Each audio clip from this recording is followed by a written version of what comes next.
जय हिंद। तो हम पिछले वीडियो में बात किए थे कि इंडिया और चाइना के बीच में जो हेल्थ सिस्टम है वो किस तरीके से वर्क करता है, और हम इसको अच्छे से डिस्कस भी किए थे। तो अगर आप ये वीडियो नहीं देखें तो पहले वीडियो जाकर देख सकते हैं। लेकिन आज का जो वीडियो है इसमें हम डिस्कस करेंगे इंडिया का और चाइना का डिफेंस सिस्टम के बारे में, कि इंडिया और चाइना का जो डिफेंस सिस्टम है वो किस तरीके से उसका डेवलपमेंट हो रहा है, किसका स्ट्रेंथ ज्यादा स्ट्रांग है, कौन सा वीक है, या फिर किस हद तक दोनों की कैपेसिटी है। इनकेस अगर युद्ध होता है चाइना और इंडिया के बीच में तो हम कहेंगे कि असली जो बाहुबली होगा वो कौन होगा। और आज इस वीडियो में हम इस चीज को अच्छे से समझेंगे। तो चलिए शुरू करते हैं। पहले हम यहाँ देखिए, राजनाथ सिंह है, ये डिफेंस मिनिस्टर है भारत के और चाइना का डिफेंस मिनिस्टर है। फिगर्स को पहले समझते हैं कि फिगर्स में आखिरकार जो मेन स्ट्रांग जो है कौन है। यहाँ पे देखिए डेटा दे रखा है, जीडीपी 3.2% जीडीपी, भारत अपने जीडीपी का 3.2% डिफेंस सेक्टर में खर्च करता है और चाइना 3.4% करता है। लेकिन ये परसेंटेज में डिफरेंस बहुत ज्यादा नहीं है, लेकिन फिगर्स में डिफरेंस आ जाता है क्योंकि जीडीपी में बहुत बड़ा डिफरेंस है दोनों का, हम पिछले वीडियो में देखे थे। तो इसलिए देखिए यहाँ $86 बिलियन और यहाँ $314 बिलियन, मतलब कि ओवरऑल जो ग्लोबल वर्ल्ड में, ओवरऑल जो दुनिया में जितने भी कंट्री हैं जो अपने डिफेंस पर खर्च करते हैं उसका इंडिया 3.5% लगभग खर्च करता है, जो कि $86 बिलियन होता है।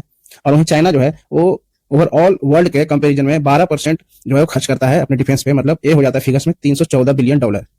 तो फिगर्स में अब इतना तो समझ आ चुका है कि चाइना काफी और इंडिया के बीच में बहुत बड़ा गैप है एक्सपेंडिचर में, डिफेंस सेक्टर में। तो आइडिया तो मिल चुका होगा कि आखिरकार जब एक्सपेंडिचर ज्यादा है जिस कंट्री का, तो ऑब्वियस सी बात है उसके पास मैन पावर हो या तो टेक्नोलॉजी हो या तो किसी भी तरीके का डिफेंस सेक्टर से रिलेटेड जो भी रिक्वायरमेंट है वो उसके पास ज्यादा होगा, क्योंकि उसके पास जो खर्च करने का पैसा है या फिर उसको जो खर्च कर रहा है वो ज्यादा खर्च कर रहा है। चाइना का जो इंडियन एयरफोर्स बोलते हैं जो हमारे भारत का है, और चाइना का जो है उसको बोलते हैं PLAAF, मतलब पीपल्स लिबरेशन आर्मी एयरफोर्स। अब ये डेटा जो है आपको बता देते हैं कि ग्लोबल फायर इंडेक्स का डेटा है।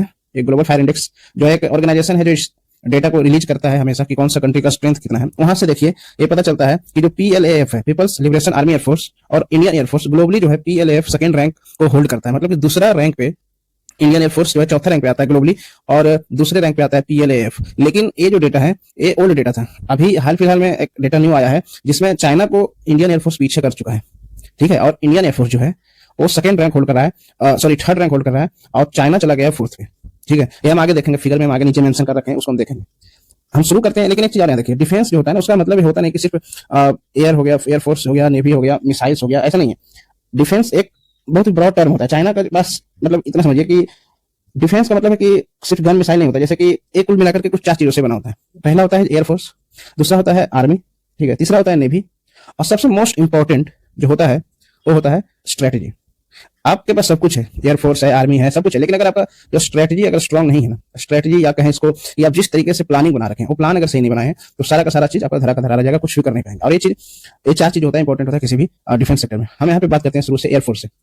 अब एयरफोर्स का जो कैपेसिटी है इंडिया और चाइना को बिल्कुल सामने यहाँ पे फिगर है कि टोटल जो एयरक्राफ्ट का नंबर है वो 2263 इंडिया के पास है, 4630 चाइना के पास। अब ये देखिए यहाँ पे डिफरेंसेस कितना बड़ा गैप आ जाता है दोनों का एयरक्राफ्ट के बीच में। फाइटर क्राफ्ट में देखिए इंडिया के पास 173 है, चाइना के पास 1049 है। फाइटर एयरक्राफ्ट क्या होता है? फाइटर एयरक्राफ्ट होता है जो हवा से हवा में, मतलब कि लड़ाई करने के लिए इसका हम इस्तेमाल करते हैं। कोई भी कंट्री इसका इस्तेमाल करती है जो एयर टू एयर फाइट में करती है, जो इसको हम लड़ाकू विमान भी बोलते हैं। मल्टी रोल एयरक्राफ्ट में देखिए तो इसमें 405 है इंडिया के पास, 1130 है चाइना के पास। इसमें भी नंबर जो है चाइना का ज्यादा ही है। तो सब कुछ है, एक्सपेंडिचर पे एक्सपेंडिचर जिसका ज्यादा रहेगा वो हर एक चीज में लीड करेगा। ये देखिए अटैक एयरक्राफ्ट में। अब अटैक एयरक्राफ्ट में क्या है? अटैक एयरक्राफ्ट है कि जैसे जैसे इसमें देखिए एयर टू लैंड में ज्यादा इसका इस्तेमाल करते हैं, एयर टू एयर फाइट नहीं कर सकता है। इसमें क्या होता है कि बहुत सारा मिसाइल्स होता है, बॉम्ब्स होता है, रॉकेट्स होता है, और इसमें जो सारा बॉम्ब्स रॉकेट्स होता है इसमें हम देखिए हर एक तरीके का इसमें जो है लोड कर दिया जाता है। और ये जो है ज्यादा एल्टीट्यूड, मतलब ज्यादा हाइट पे नहीं जा सकता है, और इसका जो स्पीड होता है, क्षमता जो है वो कहीं ना कहीं ये फाइटर एयरक्राफ्ट से कम होता है। तो इसका जो ज्यादातर इस्तेमाल ये अटैक एयरक्राफ्ट का हम करते हैं कि कोई भी अगर लोकेशन हमको पता है कि यहाँ पे बहुत सारा टेरोरिस्ट कैंप है या फिर यहाँ पे किसी कंट्री का बहुत सारा जो है आर्म्स रखा हुआ है, तो इसका काम है कि वहाँ पे जाएगा और यहाँ पे अपना जो बॉम्ब है या फिर जो गाइडेड मिसाइल्स है या रॉकेट्स है उसको यहाँ पे ड्रॉप करके चलाएगा, इस पर तुरंत यहाँ से निकल जाएगा। ये फाइट नहीं कर सकता, ये एयर टू एयर फाइट करने के लिए बना ही नहीं, इसके लिए है फाइटर एयरक्राफ्ट। ये फिर इसके बाद फिर ये आएगा और फिर उसके बाद ये लड़ाई शुरू करेगा। तो सबसे पहले फाइट में जब भी एयरफोर्स का बारी आता है तो सबसे पहले इस चीज को अटैक एयरक्राफ्ट भेजेगा, उसके बाद फिर फाइटर एयरक्राफ्ट भेजता है। इस तरीके से हायरार्की चलता है लड़ाई में भी। हेलीकॉप्टर का नंबर देखिए 729 हेलीकॉप्टर इंडिया के पास है और 1355 जो है वो चाइना के पास है। अब यहाँ पे देखिए एक और बहुत अच्छा है, अनमैन्ड कॉम्बैट एरियल व्हीकल। अब जैसे जैसे टेक्नोलॉजी बढ़ रहा है तो उस तरीके से हर एक जगह पे डेवलपमेंट भी हो रहा है। तो इसमें देखिए नया जो है अनमैन्ड कॉम्बैट एरियल व्हीकल है, मतलब कि इसमें कोई भी आदमी नहीं रहेगा, कोई भी इसमें जो है एयरफोर्स का कोई भी ह्यूमन नहीं रहेगा। एक कंप्लीटली जो आप दूर घर पे बैठे इसको कैसे रिमोट होता है ना, जैसे रिमोट वाला जो खिलौना होता है, तो कैसे रिमोट वाला खिलौना कंट्रोल करते हैं, बिल्कुल उसी तरीके से इसको भी आप आराम से अपने घर पे बैठे, मतलब वहां से कैंप में बैठे बैठे इसको कंट्रोल कर सकते हैं। इसके आगे में देखिए यहाँ पे कैमरा लगा रहता है, छोटा सा यहाँ पे इसका कैमरा लगा रहता है। इस कैमरा से आपको इस रिमोट में सारा चीज डिस्प्ले होते रहेगा कि कहाँ पे क्या है, किधर क्या है, नहीं है, सब कुछ डिस्प्ले होते रहेगा। और इसके अंदर देखिए इसके अंदर क्या होता है, इसके अंदर मिसाइल्स लगा होता है और साथ में इसके अंदर कुछ बॉम्ब्स भी लगा होता है। तो ये इतना सारा चीज लोड करके जाता है और इसका काम है कि जहां भी जाना है वहां पे एक प्रिसीजन इसका जो लोकेशन दे दिया जाता है, उस लोकेशन पे ले जाकर के इसको अटैक कर दिया जाता है। इनकेस अगर वापस नहीं भी आया, इस पे वापस से रिटेलिएशन में अटैक कर भी देता है तो ये जो है ये खत्म होगा। लेकिन इसके साथ में क्या होगा कि किसी भी तरीके का जो है वो किसी भी व्यक्ति का जो आर्मी में है, एयरफोर्स में है, उसका किसी भी तरीके का जान का खतरा नहीं होगा। तो इस चीज के लिए थोड़ा बनाया गया है अनमैन्ड कॉम्बैट एरियल व्हीकल।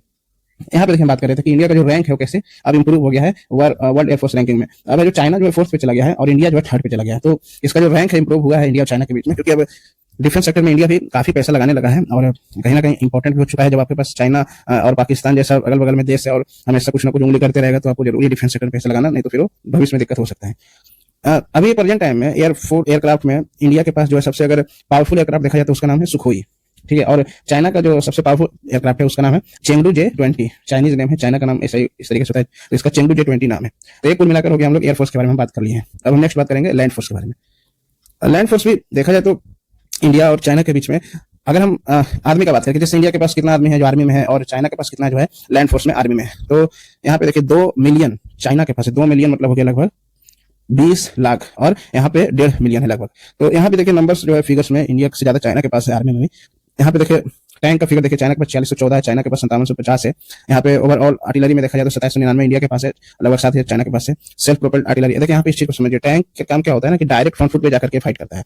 और जो ये SPA होता है जिसको हम सेल्फ प्रोपेल्ड आर्टिलरी भी बोलते हैं, इसका काम क्या होता है कि ये जो है वो जाएगा और ये टैंक के पीछे पीछे रहता है। और ठीक है, टैंक के पीछे पीछे रहेगा क्योंकि ये इसका जो बॉडी होता है सेल्फ SPA का, वो थोड़ा सा टैंक के कंपेरेटिवली थोड़ा सा वीकर होता है। तो इसलिए पहले फ्रंट फुट पे टैंक लड़ेगा, उसके बाद फिर सेल्फ प्रोपेल्ड आर्टिलरी लड़ेगा, उसके बाद फिर रॉकेट आर्टिलरी तो है ही फील्ड में।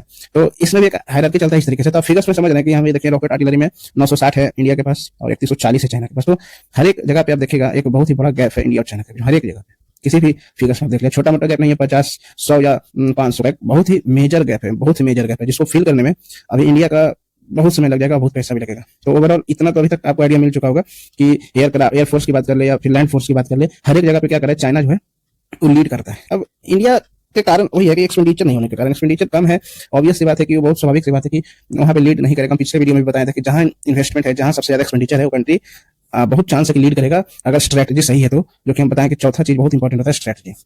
अब हम फिर नेवी का बात करते हैं। नेवी में क्या है कि चाइना के नंबर तो सीट में बहुत ज्यादा है, लेकिन नेवी में एक चीज हमारे पास क्या हो जाता है, ज्योग्राफिकल जो है एडवांटेज इंडिया को मिल जाता है। अब क्या ज्योग्राफिकल एडवांटेज मिलता है कि इंडियन ओशियन, इंडिया जो है वो कंप्लीटली अपना जो है इंडियन ओशियन को तीनों तरफ से बॉर्डर शेयर करता है, लेकिन चाइना का इंडियन ओशियन से अटैचमेंट बिल्कुल भी नहीं है, डायरेक्ट अटैचमेंट नहीं है।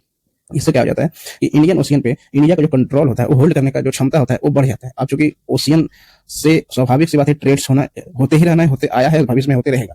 तो ओशियन जब इतना इंपॉर्टेंट हो जाता है ट्रेड के लिए, और यहाँ पे जब इंडिया को बहुत एडवांटेज मिलता है इंडियन ओशियन में, तो यहाँ पे चाइना के पास शिप्स है, ज्यादा है नंबर ऑफ शिप्स, लेकिन इंडिया के पास जो है ओशियन ज्योग्राफिकल एडवांटेज मिल जाता है। तो अगर चाइना कहाँ इतना दूर में है, इंडिया यहाँ पे है, आइए है आपका इंडियन ओशियन। चाइना जब तक इंडियन ओशियन में आएगा, इंडिया के पास ऑलरेडी एडवांटेज है, ज्योग्राफिकल एडवांटेज की हमेशा इंडियन ओशियन में ही अवेलेबल है। तो ज्योग्राफिकल एडवांटेज है चाइना पर, इंडिया पास, बट फिगर्स में अभी भी चाइना जो है वो ज्यादा शिप्स है उसके पास। देखिए यहाँ पे फिगर्स, यहाँ पे टोटल लेवल कितना है, 267 है, और चाइना के पास कितना है, मात्र 742 है। ये मतलब चाइना के पास ज्यादा 742, इंडिया पास मात्र 267 है। एयरक्राफ्ट कैरियर में देखिए इंडिया पास मात्र 1 है और चाइना पास 4 है। अब एयरक्राफ्ट कैरियर बहुत महंगा होता है। इसमें क्या होता है कि एयरक्राफ्ट कैरियर में क्या होता है कि यहाँ पे देखिए, अब देखिए यहाँ पे इंडिया का है, ये चाइना का हो गया, USA का है, देखिए इधर रसिया का है। अब इसमें क्या होता है, देखिए इस चीज को, एयरक्राफ्ट कैरियर में क्या होता है कि एक बहुत ही एक बड़ा हमेशा आपको ओशियन में ही मिलेगा। इसमें क्या होता है कि हमेशा इस पे आपको एक रनवे देखने को मिलेगा। देखिए हर एक एयरक्राफ्ट पे रनवे आपको देखने को मिलेगा। उसके बाद फिर इस पे हमेशा कुछ फाइटर एयरक्राफ्ट और अटैक एयरक्राफ्ट आपको अवेलेबल मिलेगा। एक तरीके का समझिए कि एक बहुत ही बड़ा सिटी के तरीके से इसको बना देता है। नीचे देखिए आपको फिगर में अच्छे से समझाते हैं। यहाँ पे देखिए ये जो एयरक्राफ्ट है, यहाँ पे देखिए बहुत ही बड़ा एयरक्राफ्ट है। इसमें समझिए एक तरीके से बहुत ही बड़ा घर टाइप, सिटी टाइप बना देता है। इसमें आपको सब सुविधा मिलता है। इसमें आपको एयर बेस बना हुआ मिलता है। इसमें आपको हर एक तरीके का, यहाँ पे आपको एक जो इसमें जो इसको फ्लाई कराने के लिए जो एक रनवे चाहिए वो भी मिलता है। और काफी इसका जो हाइट होता है, वो डिस्टेंस होता है, काफी अच्छा होता है। तो इस तरीके से इसका काफी डिस्टेंस होता है। अब यहाँ देखिए सबमरीन का नंबर में भी देखिए, चाइना के पास 74 है और इंडिया के पास मात्र 16 है। तो अच्छा, डिस्ट्रॉयर्स, कॉर्वेट, फ्रेगेट्स क्या होता है, इसको भी बताना तो चाहते हैं, लेकिन वीडियो ऑलरेडी बहुत लंबा हो चुका है। इसको बताएंगे तो और फिर लंबा चला जाएगा। हम यहाँ पे नीचे लिख तो दिए थे, सारा बता दिए थे कि इसमें क्या क्या है, बट इसमें काफी समय लग जाएगा, इसलिए अभी इसको बताएंगे तो वीडियो भी लंबा हो जाएगा। लेकिन इसमें हायरार्की समझिए। तो सबसे पहले एक सबमरीन होता है, ठीक है। उसके बाद फिर आता है कॉर्वेट, इससे स्ट्रॉन्गर होता है और ज्यादा स्ट्रेंथ वाला होता है। इससे ऊपर होता है फ्रिगेट और इससे ज्यादा स्ट्रॉन्गर होता है, ज्यादा बड़ा होता है डिस्ट्रॉयर। उसके बाद फिर क्रूजर और सबसे बड़ा होता है एयरक्राफ्ट कैरियर, ठीक है। सबसे बड़ा एयरक्राफ्ट कैरियर होता है। अभी इतना ही समझिए, इससे ज्यादा भी वीडियो लंबा हो जाएगा, फिर कोई मतलब नहीं बनेगा इसका। तो ये डिफेंस वजह जो अभी बता ही दिए थे आपको पहले भी कि क्या नहीं है। लगभग देखिए इंडिया जो है वो मात्र 7400 करोड़ रुपया खर्च कर रहा है और अपने डिफेंस पे, और जो चाइना है लगभग 21 लाख करोड़ रुपया खर्च करता है। 21 लाख करोड़, मतलब इंडिया 1 लाख करोड़ भी नहीं खर्च कर रहा है और चाइना 21 लाख करोड़ खर्च कर रहा है। तो ये जितना भी अभी ऊपर डिफरेंसेस देखे थे वो सब इसी पैसे का कमाल है। ठीक है, तो अब आपको पता चल गया हो कि असली बाहुबली आखिरकार इंडिया और चाइना के बीच में कौन है। चाइना और भारत में अगर कभी भी युद्ध होगा तो इतना समझ लीजिए कि असली बाहुबली कौन होगा। अब वर्ल्ड हाईएस्ट बैटल फील्ड है, उसको सियाचिन जानते हैं हम सभी लोग। ऑपरेशन मेघदूत के थ्रू सियाचिन पे अभी भी इंडिया का कंट्रोल है और हमेशा रहेगा भी, क्योंकि कितना भी आप देखिए इंडियन आर्मी में या इंडियन एयरफोर्स में यही एक चीज ज्यादा हो जाता है, क्योंकि इंडियन आर्मी के पास जो है ना वो रियल एक्सपीरियंस ज्यादा है बैटल फील्ड का कंपेरेटिवली चाइना, क्योंकि इंडिया जो है वो काफी ज्यादा ग्राउंड पे वार किया है और रियल एक्सपीरियंस इसके पास ज्यादा है। और हालांकि नंबर में चाइना के पास काफी चीजों में ज्यादा है, टेक्नोलॉजी हो चाहे मैन पावर हो, बट एक्सपीरियंस चाइना के पास उतना नहीं है, क्योंकि चाइना जो है ज्यादा जो है वो रियल बैटल में उसके पास अपॉर्चुनिटी नहीं मिला और इंडिया को मिला, तो इसलिए उसके पास एक्सपीरियंस ज्यादा है। हर एक क्लाइमेट में इंडियन एयरफोर्स या इंडियन आर्मी अपने आप को सस्टेन कर सकता है, बट चाइना वो चीज उसके पास कैपेसिटी नहीं है, उस चीज में थोड़ा सा उसको डिसएडवांटेज मिलता है। बट टेक्नोलॉजी एक ऐसी चीज है जो ये सब छोटा मोटा डिसएडवांटेज को ओवरकम कर सकता है, इसको हटाया जा सकता है, कोई बड़ी बात नहीं है। तो इसलिए इस छोटा मोटा चीज को हम लोग स्ट्रेंथ नहीं समझ सकते हैं और इंडिया को जरूरत है ज्यादा से ज्यादा पैसा डिफेंस में लगाने का, क्योंकि जो अभी 2026 में वार चल रहा है, चाहे ईरान हो, चाहे उधर इजराइल के साथ हो रहा है, चाहे तो आपको इधर पैलेस्टीन के साथ हुआ है या फिर इधर यूक्रेन के साथ हुआ है, तो ओवरऑल कंट्री और इंडिया के साथ भी एक हो ही गया था। ठीक है, जिसमें ऑपरेशन सिंदूर लॉन्च किया गया था। तो देख रहे हैं, इससे पता चलता है डिफेंस अगर स्ट्रॉन्गर नहीं है तो कोई भी अगल बगल का कंट्री अगर आपका इनेमी है तो कुछ भी कभी भी अटैक, सरप्राइज अटैक करे या फिर किसी भी तरीके का अटैक कर सकता है। और इस चीज को बचाने के लिए डिफेंस सिस्टम में ज्यादा से ज्यादा पैसा लगाना इंपॉर्टेंट हो जाता है। अभी के लिए इतना ही, नेक्स्ट वीडियो में हम बात करेंगे इंफ्रास्ट्रक्चर के बारे में, क्योंकि इसका एक पार्ट बचा हुआ है, चाइना और इंडिया के बीच में इंफ्रास्ट्रक्चर का क्या डेवलपमेंट है। ठीक है, तो अभी के लिए इतना ही, जय हिंद।